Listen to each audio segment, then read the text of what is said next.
Burnstow is a small seaside town. It is a busy town in summer, but it is a quiet place for the rest of the year. In spring and autumn, only a few people go there.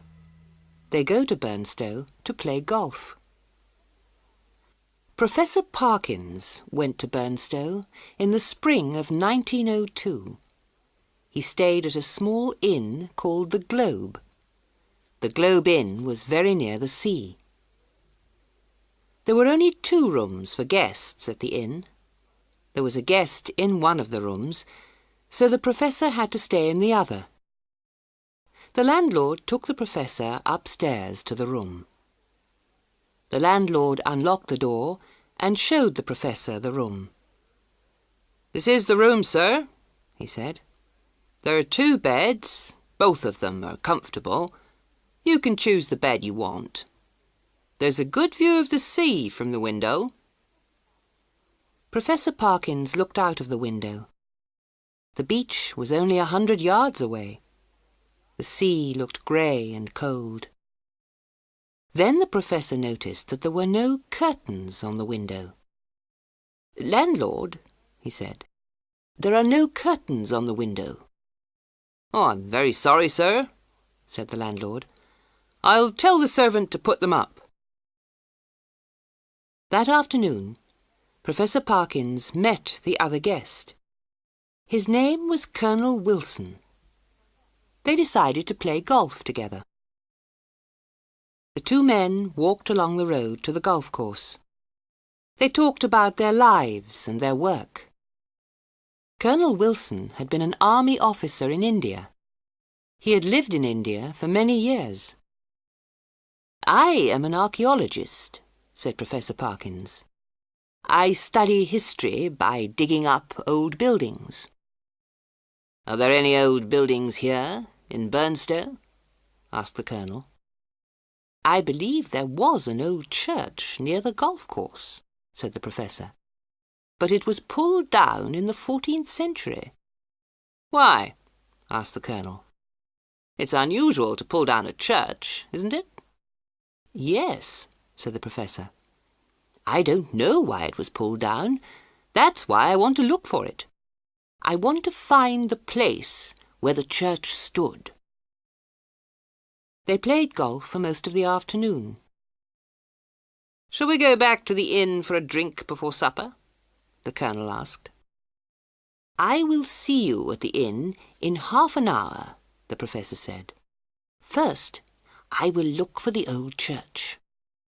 "Don't be late," said the Colonel. "It will be dark soon." The Colonel walked along the road towards the inn. The Professor walked towards the beach. He looked at the ground carefully. There were many large grey stones near the beach. The stones were covered with grass. They were placed in the shape of a circle.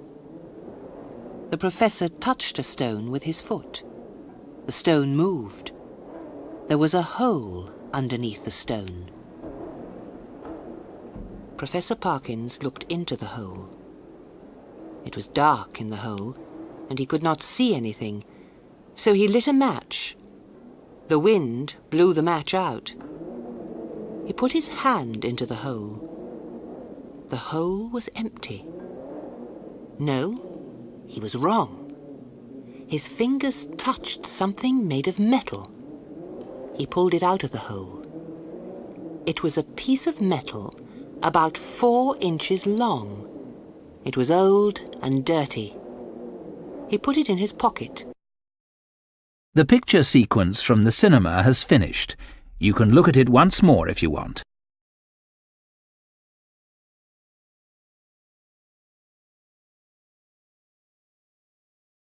The wind from the sea was cold and the sky was cloudy.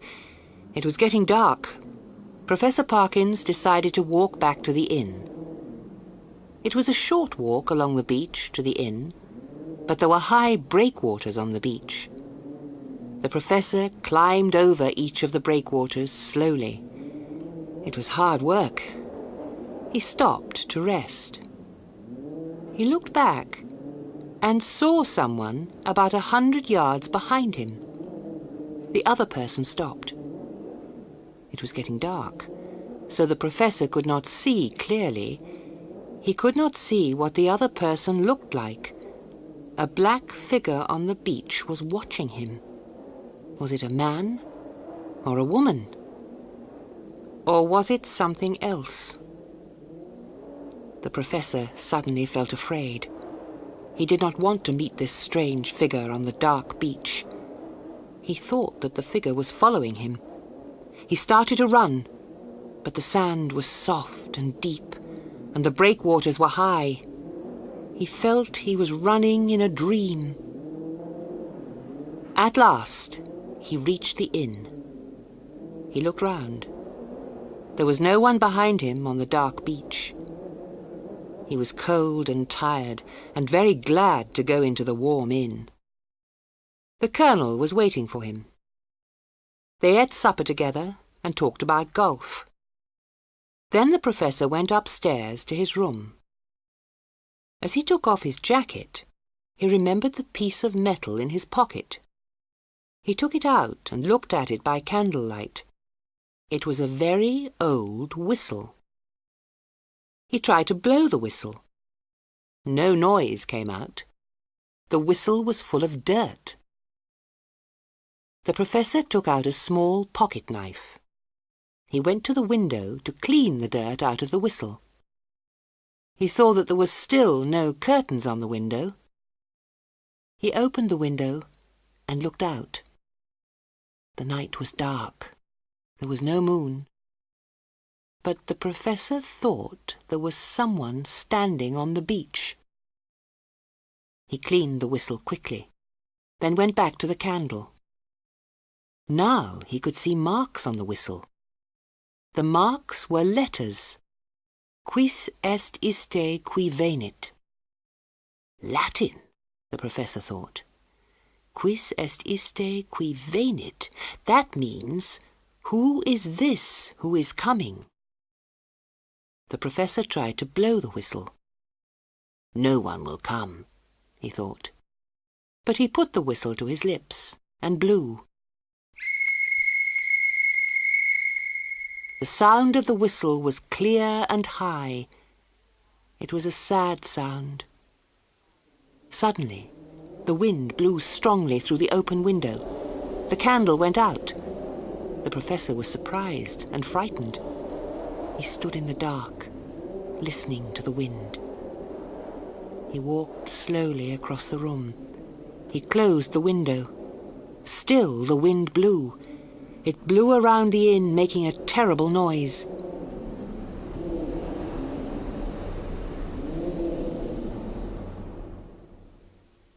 The professor relit the candle with a match. He felt tired and cold. He put the whistle on a table and undressed. Then he got into one of the beds and blew out the candle. The picture sequence from the cinema has finished. You can look at it once more if you want. When he closed his eyes, he dreamed he was on the beach. He saw the high breakwaters. It was dark, but he saw everything clearly. He saw someone running. Every few seconds, the man looked behind him. The man was frightened and tired. He climbed over each breakwater more slowly. Finally, he fell on the sand and lay still. He had a look of terror on his face. Behind the man, someone or something was moving very quickly. It came nearer and nearer. It was a strange black figure. It came closer and closer to the man who lay on the beach.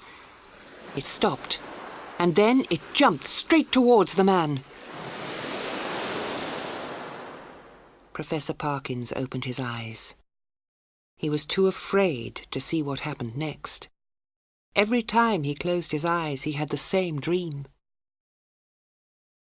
At last, he reached for his matches and lit the candle. Something moved on the floor under his bed. He thought it was a mouse. The professor was not able to sleep again. When morning came, he went downstairs for breakfast. "You don't look well," the Colonel said. "A game of golf will make you feel better." "Yes," said the Professor. "I need some fresh air." After breakfast, the Professor went upstairs to get his hat. The servant was cleaning his room. "Good morning, sir," the girl said. "It was cold and windy last night. Would you like another blanket for your bed?" "Yes, please," said the Professor. "Which bed shall I put it on, sir?" asked the girl. "The one I slept in," said the Professor. "But you slept in both beds, sir," said the girl. "I put clean sheets on both beds." "Did I?" said the Professor. "Put a blanket on the bed in the corner." The picture sequence from the cinema has finished. You can look at it once more if you want. As soon as the girl had finished, the Professor left the room. He locked the door and put the key in his pocket. He met the Colonel downstairs. They walked along the road to the golf course. "It was very windy last night," said the Colonel. "When there was a bad storm in India, we said that someone had whistled for the wind." "Well," said the Professor slowly, "I blew a whistle last night, and the wind came soon afterwards." "How very strange," said the Colonel. "Tell me, what kind of whistle was it?"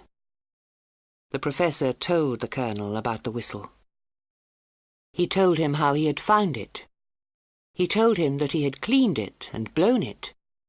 He did not tell him that he had stayed awake all night. The Colonel listened to the story, but said nothing. They played golf until late in the afternoon. They walked back along the road to the inn. The Professor did not want to walk back along the beach. They were very near the inn when a boy came running towards them. He ran straight into the Colonel and fell over.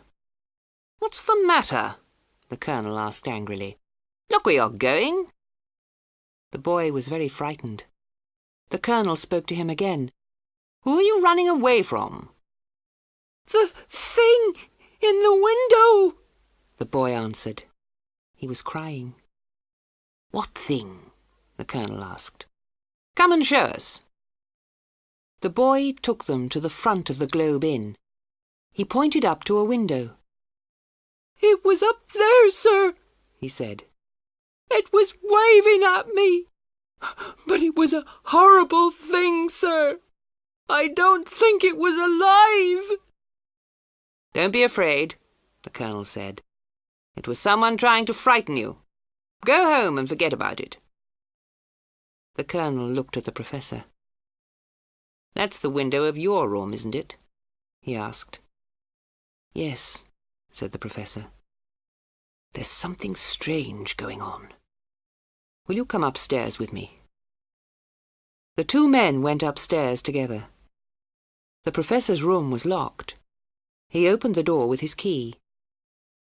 Inside the room, one of the beds was untidy. A sheet lay on the floor by the window. The Professor called the servant. "Who has been in my room?" asked the Professor. "No one, sir," the servant replied. "There are only 2 keys to this room. You have one, and the landlord has the other." The Professor went to find the landlord. "I didn't go into your room while you were out, sir," said the landlord. The Professor and the Colonel ate supper together. "I can't understand it," said the Professor. "How can someone have gone into a locked room?" "Show me the whistle you told me about," said the Colonel. The Professor showed it to him. "What will you do with it?" asked the Colonel. "I shall put it in a museum," said the Professor. "Throw it into the sea," said the Colonel. "I'm going to bed. Call me if you need me in the night." The picture sequence from the cinema has finished. You can look at it once more if you want. Professor Parkins went to his room. The night was clear and the moon was full. Bright moonlight shone through the window. There was still no curtains. The professor was angry. "The moonlight will shine through the window and keep me awake," he thought. He decided to hang a sheet over the window. He took a sheet from the empty bed and hung it on the curtain rail. Then he got into his own bed and went to sleep. He did not sleep for long. Bright moonlight woke him up. The sheet was no longer over the window. A noise came from the empty bed. The professor looked across the room. Suddenly, a figure sat up on the other bed. The professor was so surprised that he jumped out of his own bed. He stood by the window. There was moonlight, but he could not see the figure on the other bed clearly. It was covered with a sheet. The figure stood up. It stood between the professor and the door. Its arms were spread out. It was searching for the professor with its fingers. The figure jumped on the professor's empty bed. It moved slowly over the pillow. The professor shivered with fear. Then the figure got off the bed and moved towards the window. In the bright moonlight, the professor could see its face under the sheet. It was very old and very horrible. The professor opened the window and shouted for help. The figure under the sheet jumped forward. Its hands went over the professor's mouth.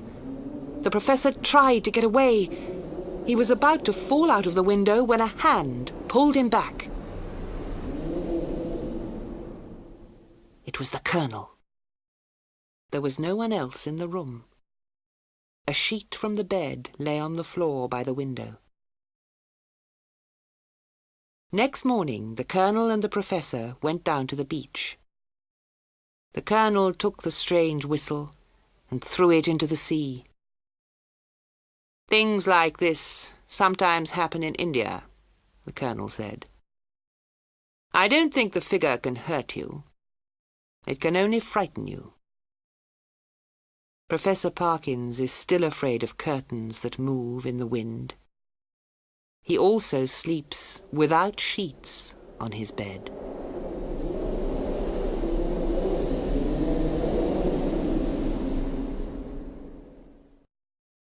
The picture sequence from the cinema has finished. You can look at it once more.